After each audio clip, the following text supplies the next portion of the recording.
இன்னைக்கு ஸ்டாலின் பல பெயர்களை வைத்து ஏற்கனவே திரு ஸ்டாலின் எதிர்க்கட்சி தலைவராக இருந்த பொழுது ஊரூரா போனார். ஊரூரா போய் ஒரு மேடை கண்டா அங்க பெட்ஷீட்டை விரிச்சு போட்டு அமர்ந்து மக்களை எல்லாம் அமர வச்சு உங்களுக்கு என்ன குறை இருக்குது அந்த குறையெல்லாம் நான் கொண்டு வந்து பெட்டியில் போட்டேன். அந்த பெட்டியில போட்ட பிறகு அத நான் பூட்டி சீலை வச்சு பத்திரமா வீட்டுக்கு எடுத்துட்டு போய் திமுக ஆட்சிக்கு வந்தோடனே சீலை உடைச்சு பூட்டை திறந்து அவங்களுடைய மனு பிரிச்சு பார்த்து உங்களுக்கு தீர்வு காண்டாங்க. செஞ்சாரா? இப்ப என்ன உங்களோட ஸ்டாலின் இப்படின்னு வந்து நோட்டீஸ் அடிச்சு வீடு வீடா போய் கொடுத்துட்டு இருக்காங்க. இதுல பல கோரிக்கைகள் இருக்குதான்.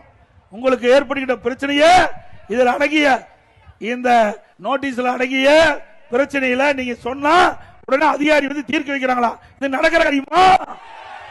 எப்படி மக்களை ஏமாத்துறாங்க பாருங்க.